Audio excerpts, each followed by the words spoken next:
one of the greatest tips for public speaking is actually talking slow.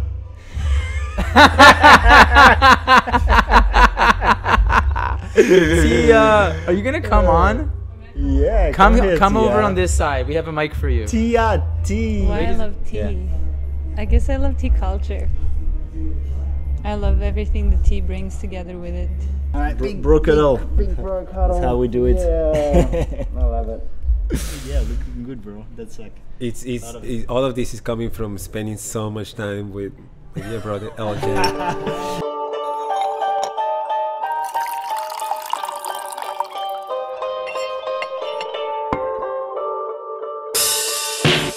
Yo, let's talk about your spiritual ego. Nipple hanging out from your linen kimono. Tantra colada got you feeling sexy. Yeah, it's time for Ubudian tea at the Kruta. We are live. We are still. This is episode 2. This is really episode like 1 part 2, I would say. Yeah. So we're still at Dirt and Soul, that festival at Zest. And again, we want to introduce you to the world of Ubud. And to do that, there's me, Alex Lember. I am Lawrence J. And we have a lot of incredible artists and really interesting people. This is Ubudian Tea, the greatest podcast that ever was recorded in Ubud. Get that straight, don't forget about it, and be humble. In the greatest city, Ubud, with the greatest element. Is it a tea. city or is it a village? It's a culture. It's a culture. It's a concept. This show can be a little bit different from some podcasts. Like some podcasts, especially in personal development, people can try and give as much knowledge bombs as possible in a short amount of time. And that's great. I love those podcasts. At least I used to. A bit less now. But I think it can be very beautiful also to have a show where, that's what we call Ubudian Tea, where sometimes, it doesn't have to be all the time, but the vibe's a bit more dropped in. Sometimes there's a little silence. And there is that feel that we talked about with the tea. And actually, it can be counterintuitive, but one of the greatest tips for public speaking is actually talking slow.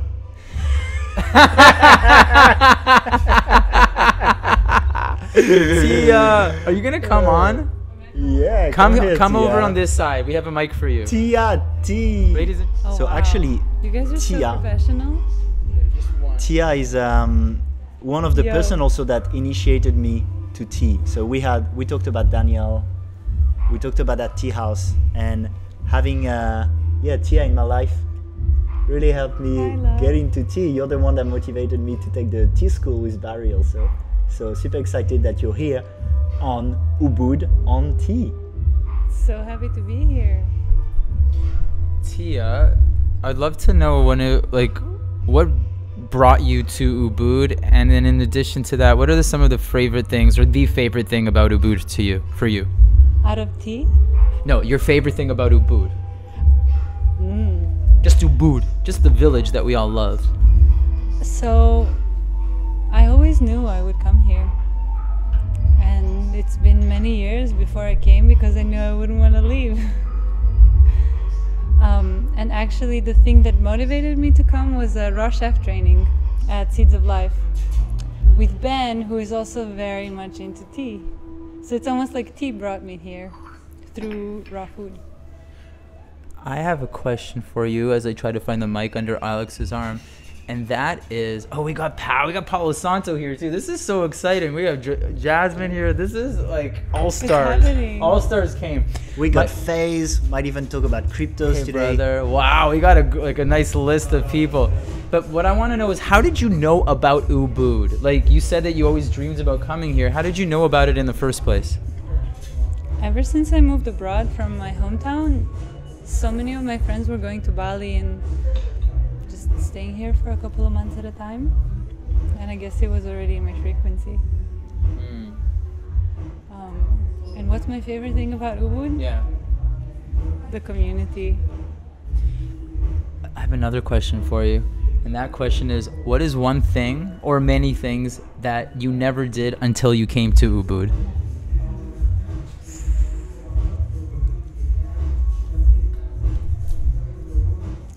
Well, I definitely didn't drink this much tea. I did not drink tea for 12 hours a day before I came to Ubud. Are you at 12 hours a day now? Well, you know, when your day starts with tea meditation and then you have 3 tea meetings and then there's a party in the afternoon and like an after party, it's 12 hours a day of tea. Yeah. Alex, what do you got to say about her 12 hours of tea? Here. Well, first, I'm very excited because I know like Tiya is very Ubudian. In a way, you're into tea, you're into dance, you're into like being a raw chef. So I think we'll have an episode just with you very soon. I'm excited about that. And today we do more like short interviews. I'll have, if that's cool, last question for Tiya. Yeah, I'd love to know why you love tea so much, and then we'll have. Why I love tea? Yeah. I guess I love tea culture. I love everything the tea brings together with it. Music, flow state, high vibrations, like empowered feeling, strength, as well as gentleness. Tiya, thank you so much. I feel the bliss high frequency state. The last thing you have to do is just take a loud slurp of tea. That's what we do here. We slurp it loud.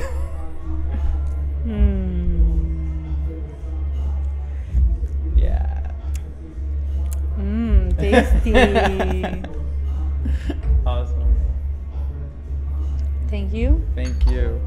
Should I get the camera and turn it around a bit so people get a bit of a 360 view? Yeah, I can see, but you're seeing me. Turn around. This is turn around. Lighting is horrible, but these are beautiful faces. Nice to meet you, man. Pleasure. My name's Lawrence. Hello, Lawrence. I'm Faiz. I heard good things about you. Okay, now we have Faiz sitting down. And thanks, Faiz, for sitting down. I'm excited to have you because one of the things here is we want to show the diversity of Ubud. Now you don't live in Ubud, but you're a bit of an Ubudian, and you're an interesting one because you're like here, the festival, listening to music and really connected to the people, while at the same time you're deep into cryptos, right? Yes. Do you feel a bit Ubudian? You still live in Canggu, right? I feel like the Ubudian is inside me, and I feel like there's a certain frequency that's here that the whole world can feel on some level, and many of them maybe aren't aware of it. And so why don't you live in Ubud? I like living in Canggu because it's really good for kids, and I got 2 kids, and I feel like it's a good blend between the conscious culture as well as some of the wild culture that we see around the world, and it's not so far from Ubud, so I can always get back. Nice. So I know you mainly because you're working on cool crypto projects. We won't go into that today. That's not the topic. But do you see any? Because I'm really into cryptos also, and that might be something we talk about sometimes on this podcast. Like, do you see why do you think it's new earth cryptos? Like here, people in Ubud were interested in building the new earth through music, through art, but also through new systems, right? Like, what lights up your heart with cryptos? Well, when you look at technology as a construct, I feel it's an evolution of our consciousness. I don't feel it's like separate from us. I think it is actually us. It's just a representation of us. And so I feel like crypto is just one variant of that. And what it really stands for is value distribution and also alliances. And so in Web3 communities, we're seeing levels of alliances that are hard to attain without some of the infrastructure that it enables. And I think that we're still very, very early. In fact, I think we're prehistoric in some of the biggest innovations that are happening in humanity. What I wanted to ask you was, we can stay on the crypto topic, and at the same time, you said like something to the effect of when you live in Ubud, it's always inside of you. And what do you refer to when you say that? Is it like, I mean, everybody looks at Ubud from a spiritual point of view. How does that intertwine with crypto, with you, and with your new life in Canggu? So I've never actually lived in Ubud. I've spent time here a lot, and I feel like because I'm so close, I duck in and out.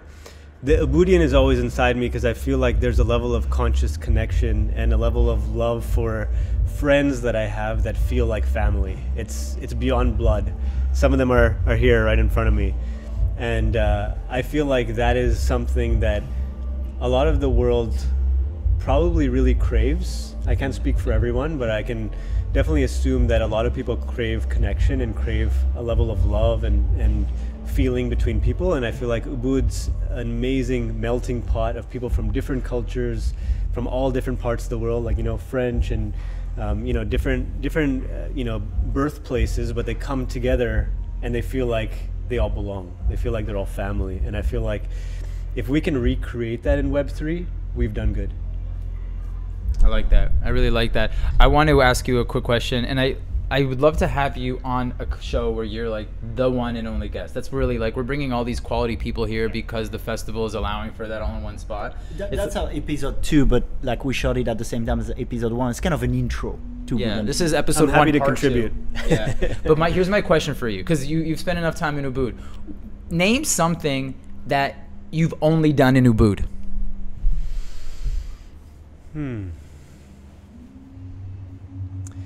Zest's chocolate fudge brownie. I mean, like at least he's selling the sponsor. At least he's selling the sponsor. Faiz, it's been an honor. Thank you so much. My pleasure. Yeah, thank you so much for the privilege. Namaste. So check out High Vibe Network. That's a cool project. We'll talk about it more. But Yeah, check us out. who's next, Lawrence? You pick. I think first of all we just need to take a breath. I am getting anxiety because there's like quality people that are in the audience right now, and like it's hard to have a conversation knowing that there's always like somebody in the pipeline to come in next. It's hard. It's actually very. Thank you so much. It's actually very Ubudian. So much goodness, and the problem is it's hard to choose from it. We're overwhelmed by the quality and what we can choose from, and then this FOMO creeping in. That's very Ubudian. Yeah.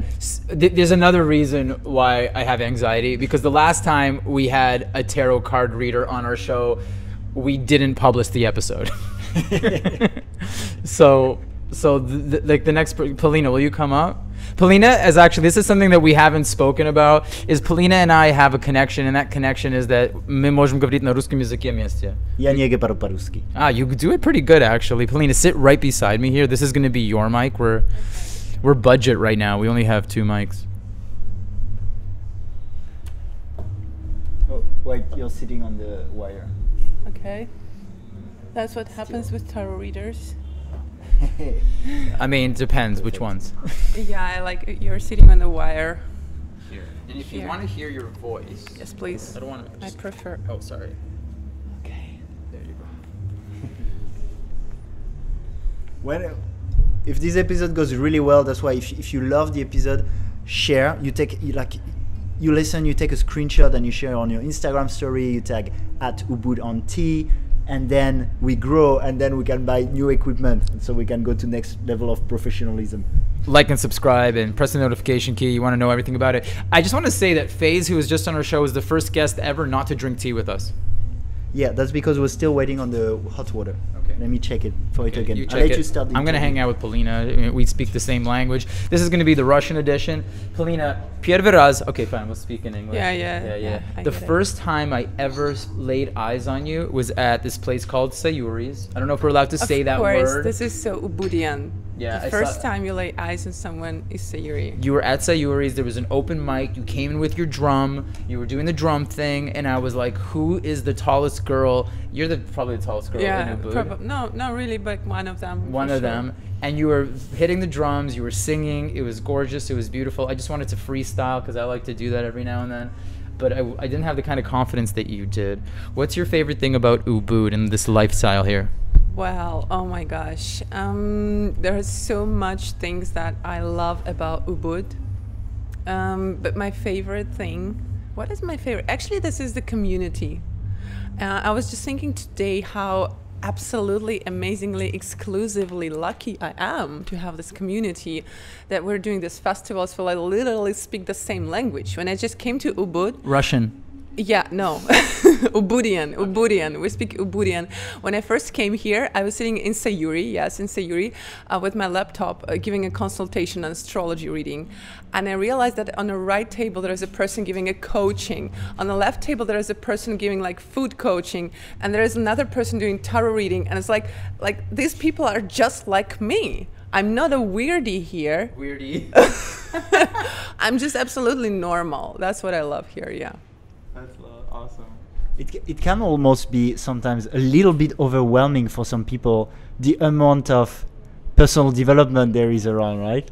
Like in a good way, but it's like you gotta grow in Ubud. If you're not interested in your growth, you can't stay here. Yeah, right? you're gonna be kicked out from here. But this is also amazing. I mean, yeah, everybody is like, you're not exclusive. With your silk kimono and malas and taro, like everybody has this here, right?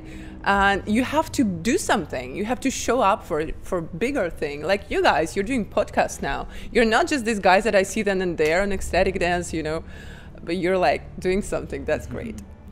Well, actually, I just did a post today with like my friend Thomas and Malvina. They just opened the shop, and then our friend Elina, who published a book, and our friend Pao that will have maybe just after, who released her album. So there's a lot of like there's that reputation sometimes for Ubud that is woohoo people that don't create, like that don't produce anything. Done.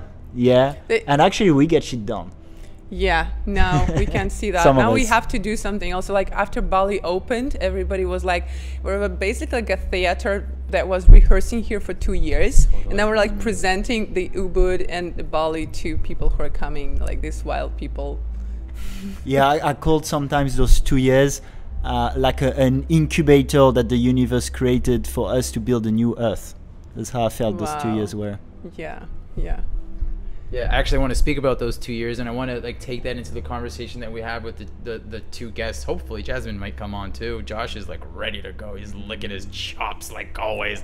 But like one of the things that I want to talk to you guys about, and Josh will have a different perspective than Jasmine and us, is that when the whole world shut down, Bali stayed open, right? When the whole world started like being afraid and what have you, we don't have to get into the whole pandemic situation, even though I just did.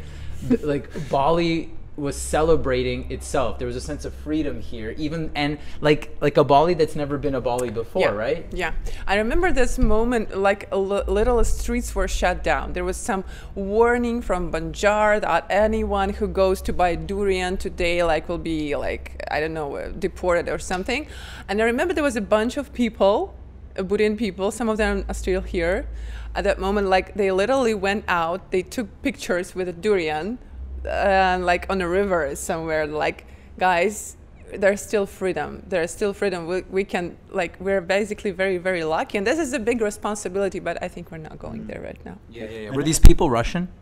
No. Okay. Good. And I think it was there was freedom in that moment that was super important, and through that also, like I feel we more purpose. I talked about building. You talked about like us doing a podcast. I think a lot of us who were like traveling, digital nomad, and then we felt okay, it's time to settle and build the new Earth we want to see. Yeah, it's time to create. You're like a killer guest. Like you being striking subtle. I'm a killer guest. You're striking subtle. I know what it means, by the way. Yeah, you guys might not know what it means, but she's striking subtle, which made me think that like you would be a more difficult guest. But like you light up in front of the lights. Like the lights go on and you light up. So what I want to do this, I want you to say something controversial, provocative, evocative before you go, because we have a couple more people and there's a party going on that I'd like to participate in. You want to say me something provocative? Yeah. I want you to say something provocative. Share some of like the sexiest moments that have happened. What was it? Just like think of it this way. You're going to be on the show fully. You're going to give you an hour and a half at some point. Like make the audience be like, yes, I want that.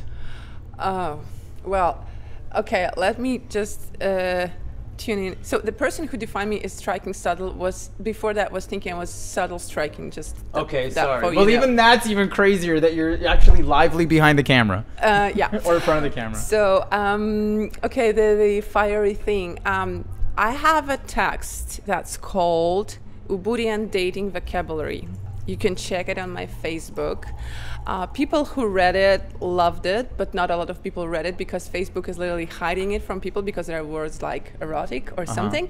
So it gives you the vocabulary of if you want to get on a date or get laid in Ubud, what should you tell people? There's like a range of things that you can use, including like inviting for cacao ceremony or for blue lotus tincture or for massage in yoga barn. I think we've already met, and it was in a past life. You were my queen, and I was your king. Yeah, exactly. Can remember. And there's like, you were a priest in high in like, and literally like, guys, the thing is that if you meet a girl or a boy or a man in Ubud and you want to like get straight to the point, like skip all the 3 dates and all the stuff, you just tell them one of these things, literally, like you were high priest or you were a Mexican shaman. I remember you. Let's do eye gazing. I give like amazing in my yoni villa, massage just here, and the view is just stunning, and I just got my massage gun fully charged, so why don't I don't know if it answers your absolutely amazing thing. It does answer the actually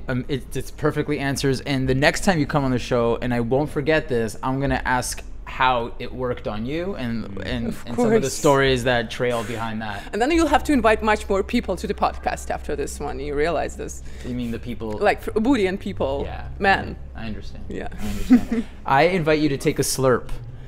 I don't know what is take slurp, a slurp, but I get it's like going away. Is Josh leaving? This with your tea. Ah, okay. Take a slurp. Did Josh just leave? Oh, he just got on the phone. Josh is like, he's loyal.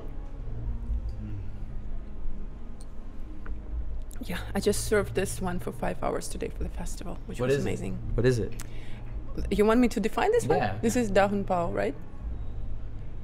You gotta know that stuff, No, I didn't Alex. If serve you're gonna be the dahun pao, tea I served master, you gotta different one, know but that this stuff. is like dahun pao. It's Dark dark roast oolong. oolong. It's dark oolong, right? Dark roast oolong, yeah. Thank you so much Thank for you very coming on. much. You're Yeah, beautiful. I can't guys, wait to you're get my amazing. first tarot reading with you. Oh yeah, you can't wait for it for 2 months already. I want to learn. I want to learn from you. That's actually very Ubudian. Very Ubudian. Yeah. I'm right on time, in fact. So Ubudian, and I love it. Okay, guys, thank you very much. Yeah, let's have tea. And 2 months later, you told me let's have tea 10 times, and we've never had. Okay. Спасибо, дорогая. Actually feels good to have a 2-minute break, just you and I, Lawrence. Do you want to like just? Oh, thank you. Oh. Like a 2-minute break. What is it, Polina? Watch your. This is a cleansing. Cleansing aura spray. Cleansing aura spray. That's very Ubudian. Oh, that's nice. That's really nice. Do you want to have a 2-minute break, like with us just bantering a little bit? Yeah. Okay, cool. Yeah. I just wasn't sure if you wanted to take a pee break. No, I'm good. I have a small bladder, but I'm still good for now. A small bladder is a good thing in Ubud. Is it? Yeah. So how do you think this is going? Like, we're getting like all kinds of interesting people. We're starting to like find a little bit of lubrication in our conversation. Yeah. I think it's fun, and I think it's interesting. The vibe was more like dropped in with Faiz and then with Polina, and more calm, which I like too. And I think it's related like the music kind of pose. So it's like a little bit of a drop in. Yeah. And then we'll see. We're just following the energy. Yeah. This is, I have to say, like I like to use the word overblessed, but like instead of overwhelming, it's such a gift that we have this opportunity to do what we're doing right now. It's a little overwhelming to have so many guests, like people lined up right now. Yeah. I'd like to take a moment. Let's do like a short meditation.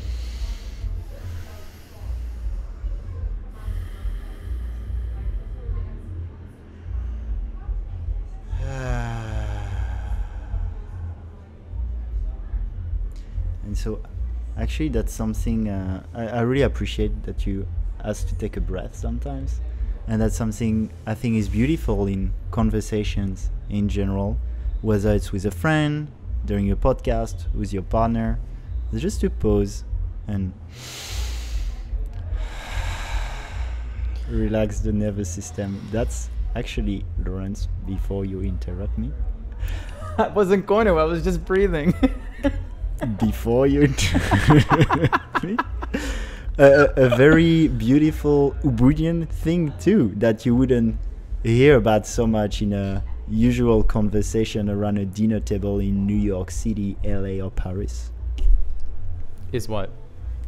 Is taking us a little pause and a breath and asking people to do that as you just did. You notice how I needed some So thank space you. from you? I just said. It took a moment, took some space from you. All right, everybody. This is the kind of thing that happens all the time. In Ubud, a little bit of boundary creation. And sometimes we just need to turn the page and invite a new energy into the conversation. Yeah, I can feel we can rock it with our next guest. Who do you think it's gonna be? We have this beautiful choice. Jasmine, I'm not clear if you want to be on this show. She's awesome. I love her so much. She's so beautiful. Yeah, she's awesome. She might close the show then for us, because like everybody else we might lose. She's staying. Well, it's true that seeing Josh right now, I'm quite Yeah. interested to have him because next week, actually, next Sunday, I'm gonna watch the musical he created, and Yeah, we talk about Ubudian vibes and a bit of comedy, making fun of that, and art, and so I feel that's like super on point to have Josh talk about the musical, maybe sing. Josh, I don't know. have an idea. What if we Okay. try Josh in the middle? Okay, and how do you want to do with the mags then? He would share with you, or Okay. maybe that's a bad idea. Yeah, let's do. Let's just try it. Hey, bro. Well, it's gonna be more tricky with the mic, Lawrence. Come. It's better if I come. Yeah. Okay, cool. Josh, this is gonna be you, so you can hear yourself. I should be okay without. Okay. But thank you. Don't want to ruin the hair, you know? I understand. Yeah. You look good. Yeah. You look good. Been working on my main. Actually, yeah, it feels good, Josh. So you guys are like all of us, but also you into comedy improv and you're Ubudian, and so here in the show we want to have deep conversations about the things Ubudians like to talk about, but we also want to take ourselves not too seriously, right? And see the funny things in Ubud that we can make fun of and that you like to make fun of also with your musical or with comedy improv. Yeah, so super happy to have you. Awesome. It's very good to be here. I love to make fun of things. So it's one of my favorite things to do. But I will correct you really quickly before we go on, is that the musical actually belongs to Pete Byrne and Daniel? Oh yeah, you're Wynn. playing in it. I was playing in it. I'm not anymore. Oh, you're okay. not. But I am doing a comedy improv show, which is Okay. very exciting. I'm actually in it. That's true. I'm in the comedy improv show, and I you know. might join you guys. I'm still waiting for the information. I've got it now. I'm going to send it to you. Okay, good. Because I was all nervous that like, why isn't Alex invited? I thought it would be like a challenge. No, God, no. Okay. No. Okay, good. Because I wanted to talk to Alex about that. There's a couple of things that I want to talk to you about. First of all, I want to talk about you growing your mane out, because like living in Ubud, I've started to like get all this information, all these downloads, that the longer the hair, the more sensitive you are, the more connected you are to the cosmos, that like the minerals in the hair are going to help you have all kinds of strength and proteins in your body. Is any of this conversation interesting to you? Not particularly. Okay, cool. No. You lived in Ubud for a long time. A long time, yeah. I was like 5.5 years here since 2013. And you've been in Uluwatu and Canggu also. Also, yes, 1.5 years in Uluwatu, and I've now been in Canggu maybe 10 months, and I'm loving it. Really enjoying it. Do you feel like you're getting more shit done? It's a very good question. You know, I've actually been on, and this is a very Ubudian thing to say, a bit of a healing crisis for the last 10 months. So I would say probably on average no, but I can see the potential for it being possible in Canggu, because I do feel more productive there, for sure.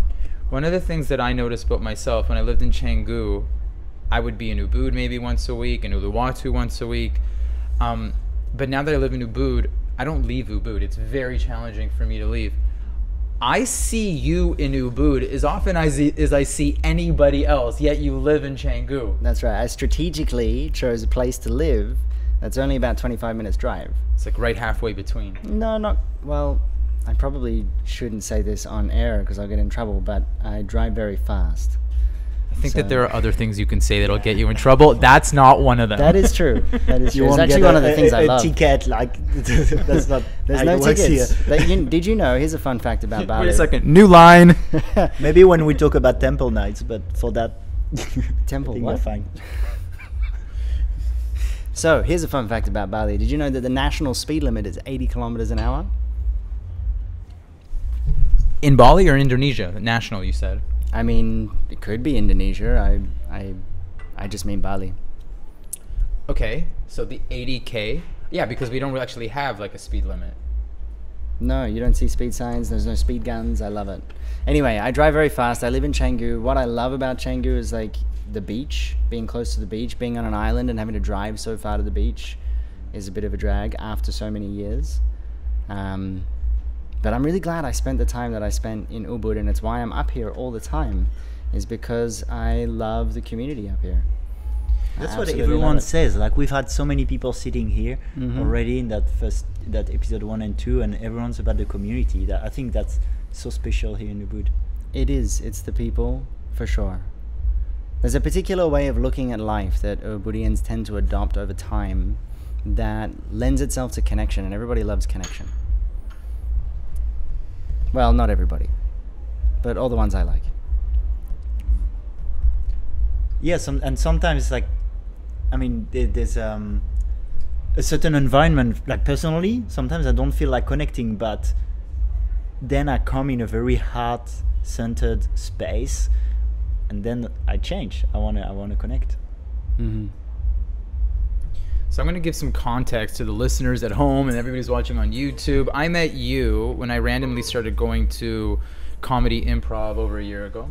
For me, that whole process, I didn't realize it was going to be this, but it helped heal my heart. I was coming out of a relationship, and getting the opportunity to laugh and also to overcome the anxiety of stepping up and participating was amazing for me. And I used to look at you. I've told you this before, but I'm going to tell it. Like, I used to look at you, and I used to be so intimidated by your ease in the comedy improv space.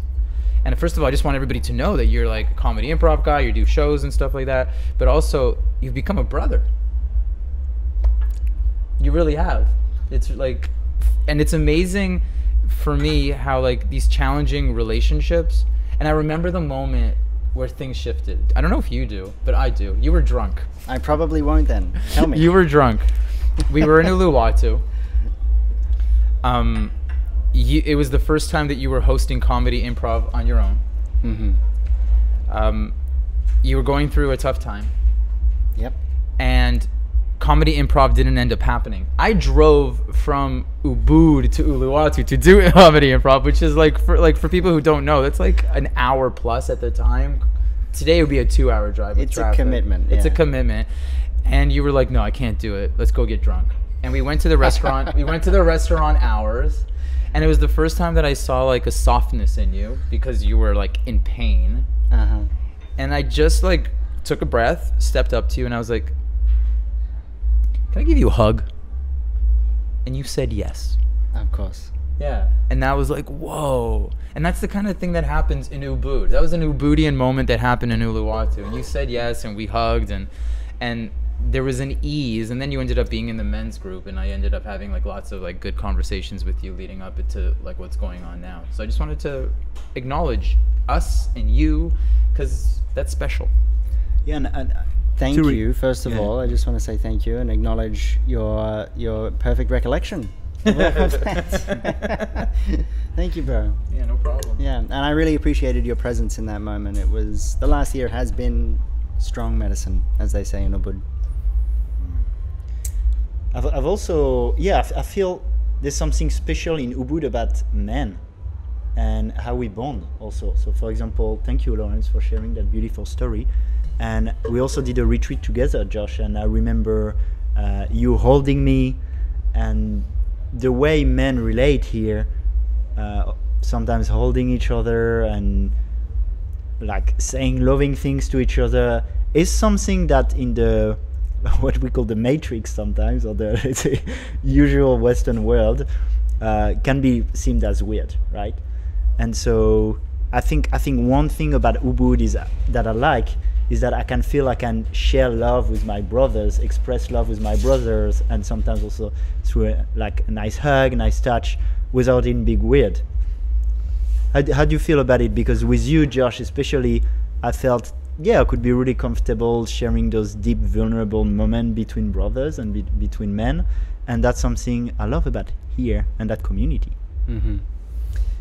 Yes, 100%. Yeah, no, one of the major problems, I think, and there are a number of major problems that are endemic in Western culture, is this separation between men, and it does lead to sadness, which leads to anger, which leads to violence and dysfunction. And it's funny that here in Bali, here in Ubud, that this is happening, because I have a very early memory. I came to Bali first when I was 5 years old. My father brought me, and I was just a little boy, and I remember watching the Balinese walk down the street, two men hand in hand walking down the street, and I was like pulling on my dad's pants, being like, "Hey Dad, what's that? Are they like, why are they holding hands? They're two men," you know, because it doesn't happen. I've never seen that before. And he explained to me it's just part of the culture. The like physical touch is something that we all need, and it's something that's natural, and it's something that has appropriate. It's it's something that's been taken away, that's been I guess slowly eroded away or something. But the fact that it's here is incredibly helpful. Incredibly helpful. I agree with you. I don't really know how to speak to that other than just to say I agree with you. I know that me and my dad always had like a really nice, like my dad would always just like grab my cheek. Trying to find that way to connect physically, right? Mm-hmm. As we're doing today presentations with little guests, like shorter with guests, do you feel like having Jasmine on now? I would love to have Jasmine on. We also have Abria. And well, first of all, I just want to say this.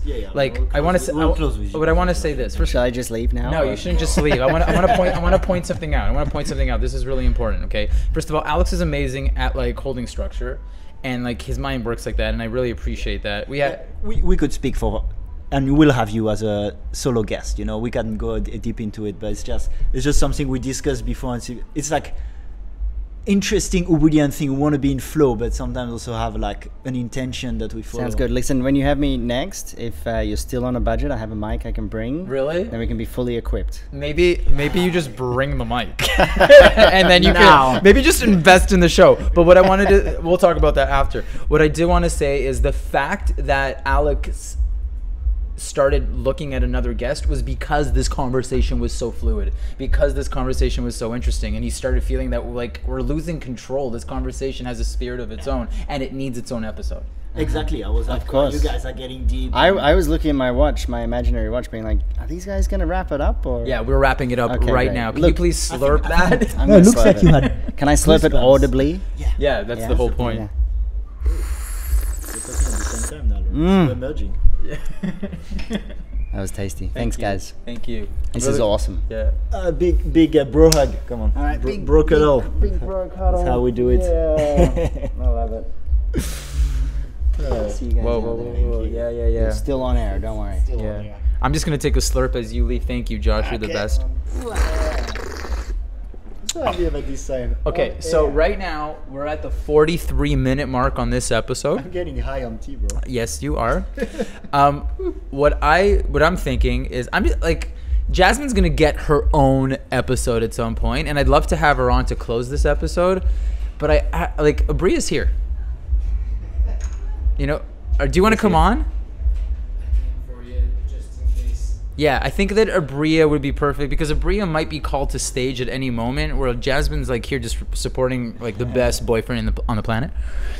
So Abria, I invite you to come on. If you have any like beatboxing skills or something, just bring them with you, okay?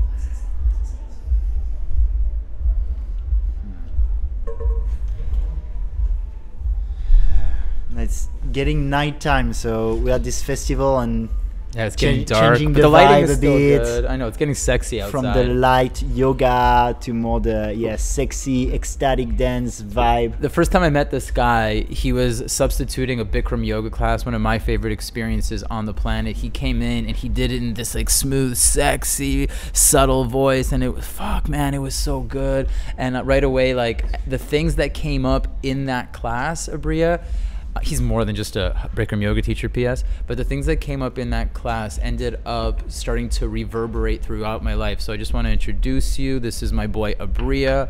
Tell us a little bit about where you come from and how often you spend time on Bali. Absolutely. Thank you for the introduction. where I come from. What planet? I was born in San Francisco, and that energy of the Bay Area, growing up in kind of West Coast vibe. What is one thing you really love about Ubud, and especially maybe that you can't really find anywhere else? I feel like when you get to Ubud, if you really know it and you feel it, whether it's the first time or maybe something that you've ground in for a while, it's just the energy of the land, the feeling of having this like Peter Pan experience. It feels like a magical living world, and to create here is very, very inspiring. I feel like that's what Ubud does for me in particular, yet I live in Uluwatu part of the week, and that's more of what I'm used to back in Hawaii and in California, just being in the coastal surf flow. And so this is a bit of a different experience where I'm like, I'm up in the trees. I'm in the oh nice. Help me out, bro. Sorry. I'm in the feels like Avatar mixed with Disneyland, like a very surreal but very real experience. There's a darkness to that Peter Pan element too, right? Like I feel it myself. The struggle to be like ambitious. We talk about Canggu as like that's the place where shit gets done, while Ubud is the place where people play. So my girlfriend happens to be in the room right now, and she was saying that Ubud's like a playground for you, you know, and it is. Like it is. Do you find that living in Uluwatu allows you to appreciate Ubud in a different way? Yeah, can you speak to the shadow? I know you like the shadow as much as you love the light. Absolutely. I feel all of it's harmonious and necessary at times. I mean, in Ubud, it's not always like this kind of shadowy. It's more of just this heavy, like if one is here for a long enough time, there will be a moment when people will have to reflect of the things that are not in alignment maybe in one's life. And so harmony wise, it'll kind of purge you out or really pull you in and allow you to flourish, or kind of flail, if that would make sense. As is above, as is below kind of idea. Uluwatu to Ubud for me is, Uluwatu feels like a bit more, it's not like mature, it feels a little bit more like people are really living their life there and doing their own thing. It's not too much of a buzz of yoga or too much a buzz of music. It's you go there, there's not a lot to do, but it's starting to have that more so now. I feel because of the timeline of what happened in 2020, a lot of people from Ubud flowed down to Uluwatu, as that was like the secondary activation, and then it felt like Ubud was ghost. So I feel like that evolution, just like yoga, is it wasn't just meant to start in Ubud. It's meant to spread all over the island, in little pockets where people actually go and live there. Because if we just go and set up, you know, a yoga studio in any given place without the core being there that activated the vision into the reality, it's not going to be easy for it to thrive. You got to be able to split and have those energies. That's what I found from living there, and now being here and just teaching on the weekends and sharing music and tuning in with friends that I see, you know, on the roads, and we're like, oh, hey, how are you? That doesn't happen in most places all the time. Right. Like that's like a daily thing. And it's exactly who you need to see on the time you need to see it. I'm walking down the street and I jump out of the car because we need to move our van out of a parking spot. And I'm like, hold on, wait a second. I'm just like American. So I just open the thing and I'm like, stop here, please. And the park's like, okay. And then all of a sudden I see Jasmine and I see Mark and I'm like, big hug. I'm like, someone's got to do it. And she's like, yep. And that's, you don't get to do that everywhere. Yeah. It just doesn't happen in, like, you know, all over the island like that. So it's synchronicity based, I feel like, on that excitement of why Ubud is so special, and other places are very special too. Not to say anything about any other like location, but when you're in Ubud, you're in like magic flow, which like you shared can be just as challenging in times. It could be magically uncomfortable, based on like maybe things that might trigger us and so on. I like how you shared also since 2020 how it's been a bit different because there's actually a lot of that Ubudian. Plug it back in. Plug it back in. There's a lot of that Ubudian community. There's a lot of that Ubudian community vibe that spread to Uluwatu and to Canggu, and and it's been spreading and it's been really beautiful. Yeah. And then in Uluwatu there was a lot of that feeling of community that we had in Ubud. I feel that now that tourism is back, a lot of those people have come back to Ubud, but it's been really interesting to see, and it's been really beautiful. And maybe it'll be back if there's a new monkeypox or something. Yeah, whatever the next phase is. Yeah, whatever the next phase is. That's what we're trying to figure out what's going to happen in September, October. So one of my favorite people on the island just walked in, and what I'm going to do right now is I'm going to transition to him as a guest. We keep putting Jasmine. Jasmine's closing this episode. But here's what I want to speak about, because this is something that I don't know if I want people to know, and I want for the next time you're on our show, I want this conversation to go a little bit deeper.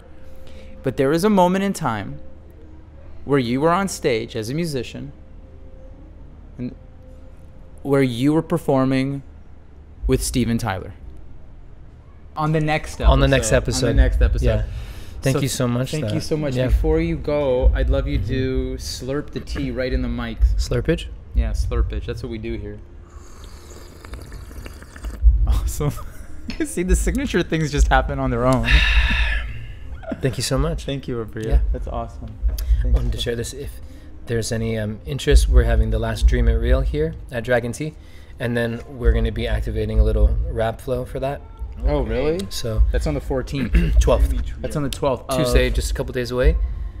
And then the Geometry of Sound is the handpan workshop.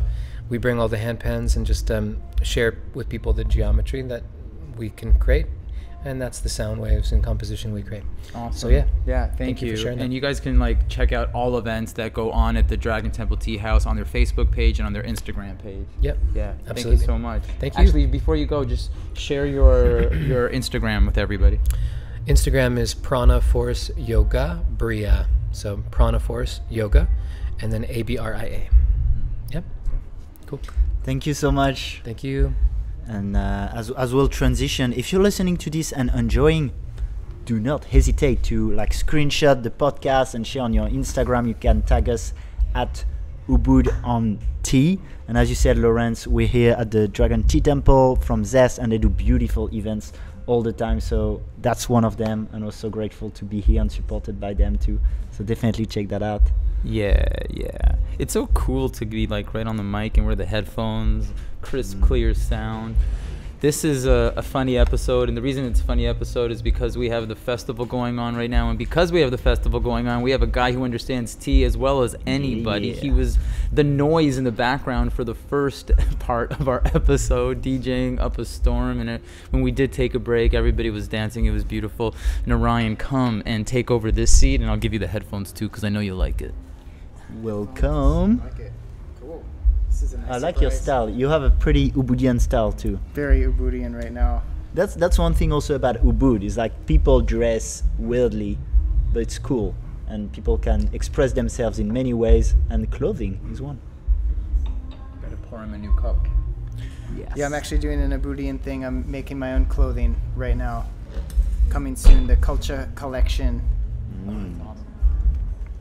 Yeah, and another Zen tea wear. Another Ubudian skill, and you'll see with the people we have, is they often have many skills, right? They'll be singers and dancers and make their own clothes and invest in cryptos and all that different skill set. Yeah, no NFTs, but I got the I got all the music and making beats and making clothes. I have a book on tea and qigong that I've also made. So yeah, just diversifying. I feel like Ubud is such an artistic place that it supports creation. All the Balinese they're all artists. They're dancers, they're painters, they're carvers. And thank you for bringing this. By the way, I want to quickly speak to that. Is that Ubudian tea, and we're having a lot of the expat community here, and the community here is amazing. But of course, we're always so happy to be so welcome, right, by the Balinese, and I think the vibe and the energy they put on this land is so important to attract the kind of people then as the kind of Westerners, Bule as they call them, that we have here.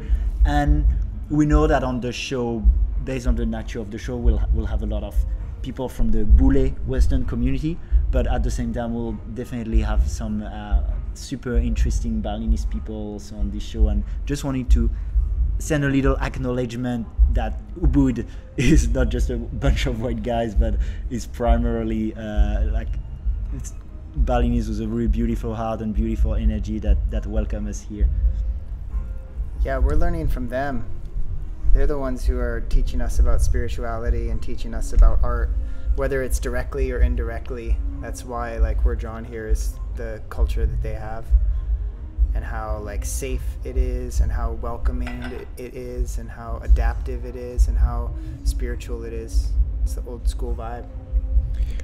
I wanted to touch on a conversation that I had with you when we first met. It was probably one of the first moments that we really dropped in with each other.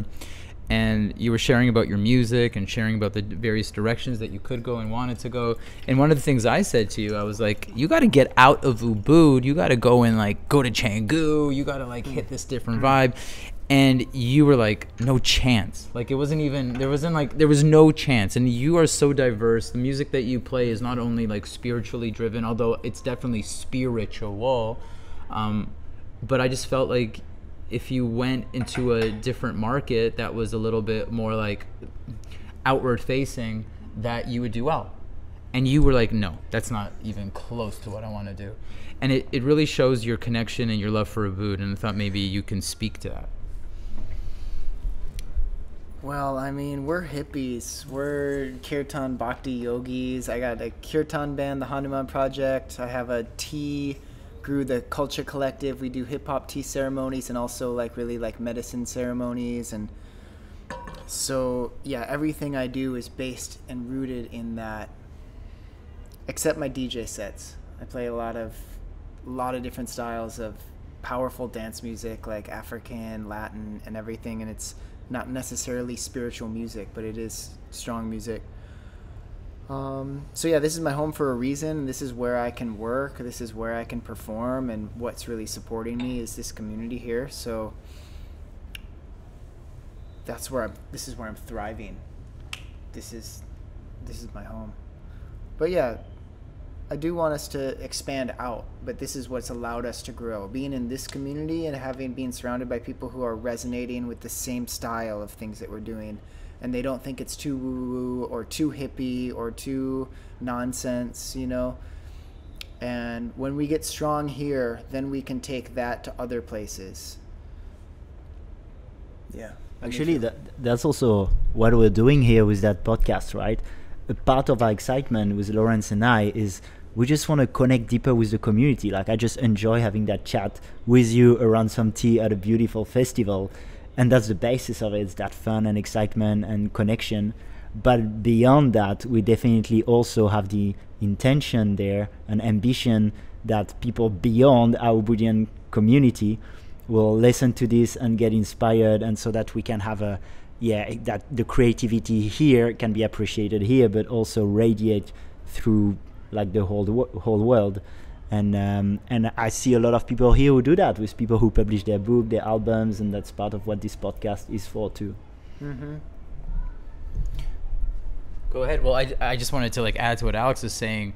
It's that and also plug where we're at right now. The Dragon Temple Tea House and Zest are opening up another Dragon Temple Tea House in Canggu, right? Yeah. In Paranon.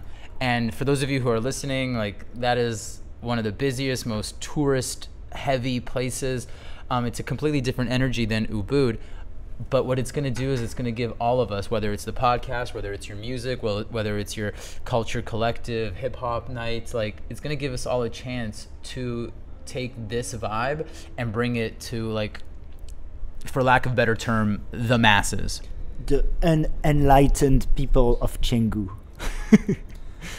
Well, yeah, I mean, everyone thinks that they have something to share with everyone, you know. Yeah. And it's definitely like an Ubudian thing that's like, oh, what we're doing is gonna heal the world, and like That was a joke, by the way. or like, you know, Ubud is the spiritual, what did they say, it's like we're the third eye of the world, or like we're the spiritual like gatekeepers, we're doing the work pineal for gland. we're doing the work for everyone. And that's funny to me, That's a You talk know. about the spiritual ego also. the spiritual ego. And yeah, like, I mean, Canggu Vibes is more business oriented, more physical oriented. Like, I got a lot to learn from those guys, you know. Go get me in the weight room, go get me in the waves, go get me focused on making money, because yeah, this would also be helpful for me. So like the Canggu people, they can teach me a lot as well, get my like online business thriving or something. And yeah, I guess we can teach them about kirtan and yoga if they're interested. That's our expertise. And but people have to be interested, you know. If they're resonating with that, then cool. And yes, the zest that's coming into Padadananan. I'm excited for that because their tea house looks like this. It's like a similar vibe, so we can do that there. And I've been wanting to connect with the Canggu community because there's a lot of good dancers down there, and we like to do hip hop dance music. And I know that when we bring good beats, there's people there that can get down to what we're doing. Awesome. Ryan, you're like, you just like fit in. You fit into this, like to what we're doing here, into the show and everything. It's just chill, and I just want to acknowledge you because I know you well. I've gotten to know you over the last 4 months, but plus really well because we work together and we do that class together, and we're doing more stuff together. So when you guys watch this, you'll also be able to join us for an immersion that at the end of August we're teaching. And working with you, we are men. We are men, and what I'm referring to when I say that is there's a confidence in you, there's a knowing that you move forward and you do, but also as you exuded so beautifully in these few moments, and we'll have you back on in what capacity, we'll figure it out, whether it's a guest or whether you're contributing even more. But what I want to say is like there's a humility that slurps its way through the way you live your life, and I really fucking love you for that. Yeah. Thanks, bro. Yeah, you're very welcome. This is like, I think we broke the mic and then we fixed it. Cool. Awesome. Thank you for being here. Do you have anything you want to share before you take? Oh, there we go. Share. Yeah, this is the I Ching. You know, it's like a lot of people are drinking tea here, and I feel like we need to learn more about Chinese culture. You Just know, for the we're people drinking just listening, check out the video, and that's the background that we have. Yeah, like, you know, we're drinking Chinese tea, and I think it's important to check out other parts of Chinese culture. I would love for people to get inspired by the I Ching and talk about that more, because it's a whole wisdom tradition, and it's like a divination tool, and it's a philosophy. So it's cool. Like, I think it goes really well with the tea. And so yeah, look into the I Ching, throw the coins, divinate, learn about that, and maybe next time on the show we can talk about the I Ching. Yeah. Awesome. Thank you so much, brother. All right. Oi. Yay, All right, ladies and have a gentlemen. Woo! Narayan! That's Narayan.108 on Instagram. Okay. I can't believe. Oh, man. Look. Babe, I can't do it. We're at the point now where you have to come on now. Oh, did you bring him on? He's like, I've been waiting since 4. And maybe just go. You have to come on the show, Carlos. Yeah. So, Just a second, Carlos. You're gonna put the headphones on. I'm gonna go and kiss my girlfriend, and I'll be right back. Yeah, you Cool. see that smile over there? It's like, actually, you have like great audience. You can just could stay there for welcome, Carlos. 20 more minutes. You can put the headphones if you want and speak here. And Carlos, I'm super glad to have you. So today you did a little palo santo class Be careful with the wire just here. Yeah, that's a little bit bootstrapped. You did a Palo Santo class, so I mean, I can't talk about it. It has to be experienced. That's the thing where words can't make it justice. But I've done my Yin Yoga teacher training with you, Carlos, like 6 months ago, and it was so beautiful to have also Pao and Hailey singing. So yeah, I'm excited to have you, and that's something we do about this show. Is like this is such a tight, beautiful community bubble that we know each other personally, and we're like teaching each other stuff. So that's super cool that you've been here today teaching also, and I often come to your classes. So if people are in Ubud on Sunday at Yoga Band, right, you do those Palo Santo, and it's like Yin Yoga with most beautiful medicine music and smells, and you have to experience it. I have to explain it? No, I said you have to experience it. Okay. The listener. Yeah, for sure. Yeah. It's a must experience.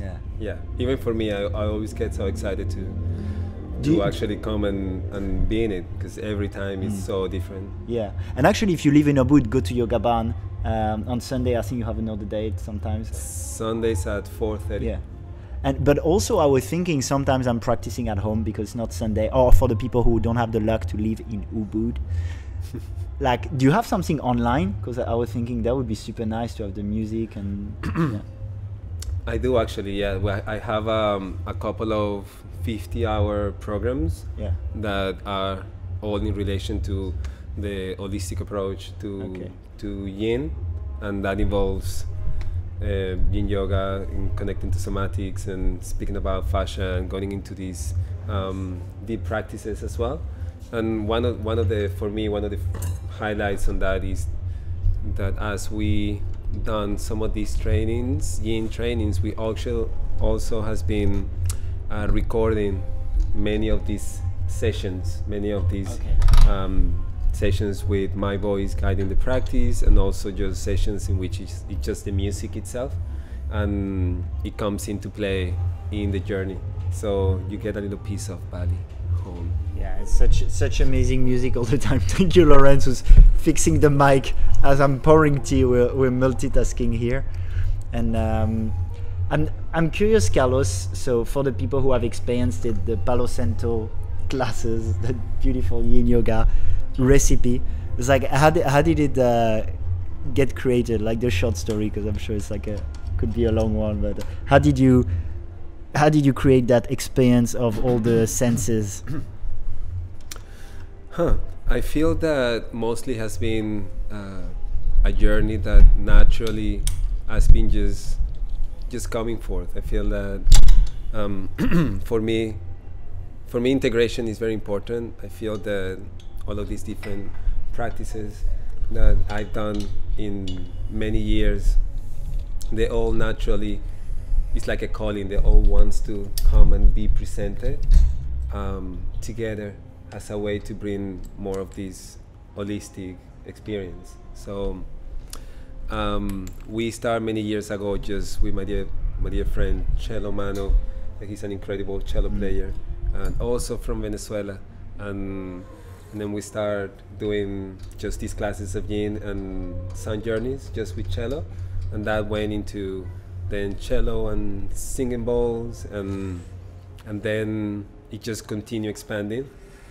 And we were one of these like tea party vibes. We all were jamming, and my dear friend Hailey, we were in a dance, like in a contact dance, and we both kind of like spin away from each other, and we went to the opposite corners, and there was some Palo Santo in it, and then we pick it up without knowing that we both were doing the same thing.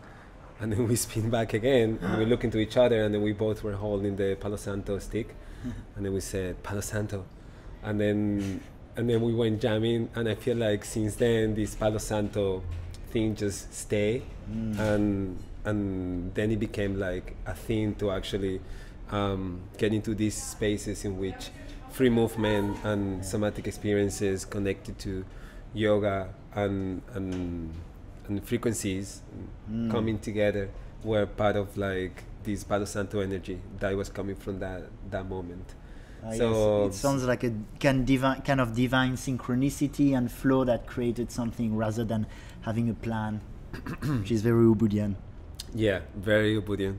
And every Sunday we don't have any plans really, more than show up and practice presence. And as soon as we get into presence, then everything just unfolds. And that's why I feel like every Sunday comes an absolutely different experience, because even if I feel like even if I or we come with a plan, the plan just spins and end up being something different and more magic as well. Lawrence, come sit back. Do you want have the tea? Watch out with the cable. I missed you. And watch out with the thank mic. you. Yeah. And actually, I want to tell you, Carlos, you have a legacy. A legacy. Yeah. In my community recently, and it was just for 3 or 4 people, but it was a baby palo santo. I was like, Lawrence, can you stop rocking?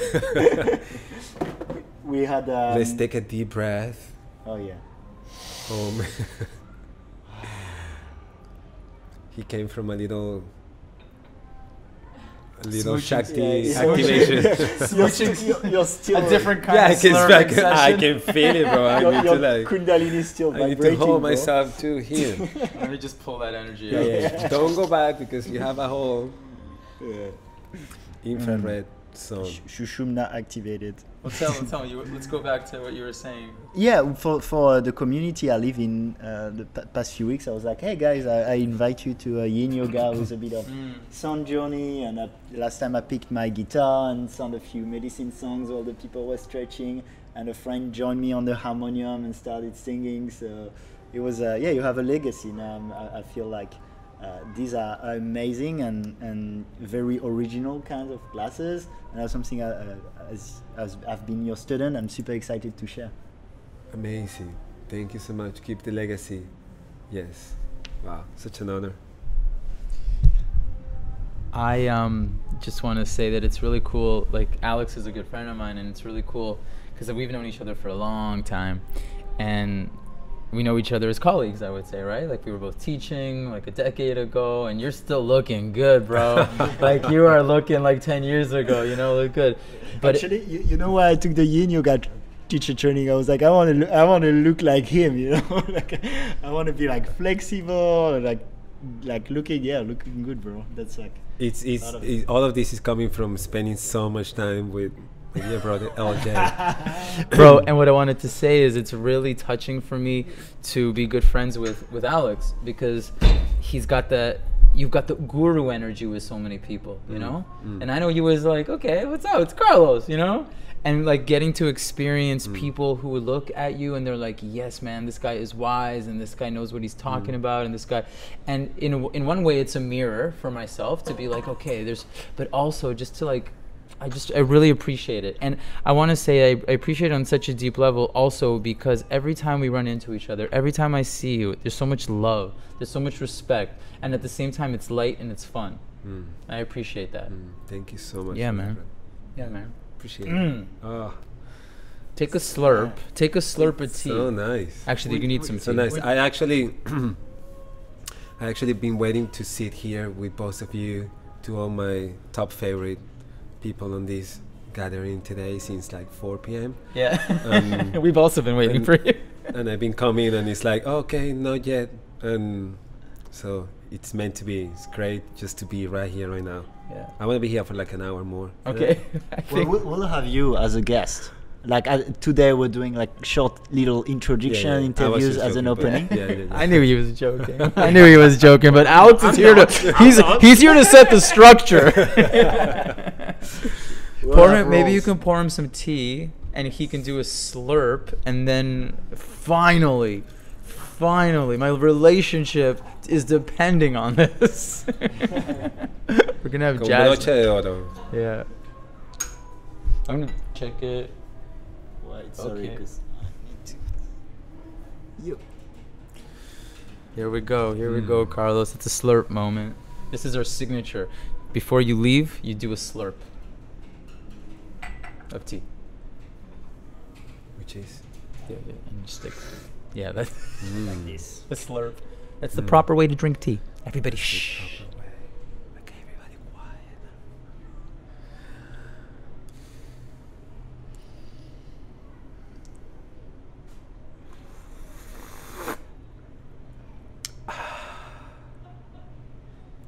the Brazilian way. It's a Brazilian way. It has sounds. It has sounds in both directions, in and out. You're Venezuelan. It's the South American way. Que rico. Okay. Oh, thank you. Such an honor. Yeah. You guys are rocking it. Thank you, brother. Thank you for bringing so much inspiration out there. What you're doing here right now. I see you guys. Yeah. Stay around the beautiful. corner. Stay beautiful, brother. Peace. Peace. Yeah, and by the way, if you feel like sharing, Carlos, like, I don't know, social media, Instagram, all that, that would be amazing. Like this, we want to spread the word. We want to talk about what people are doing here, the beautiful artists around there, and possibly anyone in the world can witness that. Awesome. Thank you so much. Yes. My Instagram is the same as my website. Is Living Inspired, and Living no G at the end. So it's Living. And then inspired.com, or same as my website, or search for me at Yoga Barn Carlos Romero, and that's me. Let's go. Okay. Thank you so much. Thank you. Thank you, Carlos. Have a beautiful night. Enjoy the festival. Ciao, ciao. Ciao. Yay. So okay. And actually, just before you invite Jasmine, I think that's really cool. We had that chat with Josh about men's love in Ubud. That's a characteristic, and when you look at Carlos, but when you look at many men with different skills, so whether for Carlos like that vibe and flexibility and strength, and for some other people it's like how funny they are and how vulnerable they are and how open they are. It's like there's a lot of inspiration for like a young man like me, and I find it really cool to be in a place where I can feel, oh wow, it's like in different ways, whether it's a plant medicine shaman, a yoga teacher. It's like, wow, that's like a musician, like the new possibilities, and it's very inspiring. Yeah, and for an old man like me, it's also inspiring. That's for sure. I just want to just take a pause and let's go over everybody we've had on the show this episode, because it's been the longest, and it's been so many people we've had. I think it also said on your at the. We're good. What we could do is pause it right now, move it over to, and then bring Jasmine on to finish off. Sounds good. Okay, cool. But who we had on so far, just to before I do that, we've had Polina, we've had Faiz, we've had Tiya. Yeah. Tiya was the first, actually. Yeah. Tiya was the first. So Jasmine sat through a lot of people. Then we had Josh, Abria, Narayan, and Carlos. Wow. 7 guests. This is like at least 3 episodes. Yeah. Okay. Don't forget, we're at the Dragon Tea Temple. It's in Ubud. It's part of the Zest group. You guys can buy these tables. They're amazing. They're beautiful. They have details. Don't forget YouTube. Watch us. Subscribe. Share everything we do. We're also all over the place. iTunes, Spotify, as long as we get uploaded there. That's up to you. Ubud on Tea on Instagram. On Instagram. Don't forget, pay attention to us and share, because it's going to be so appreciative, and we get to share the stories of people who are so beautiful. Let's do it.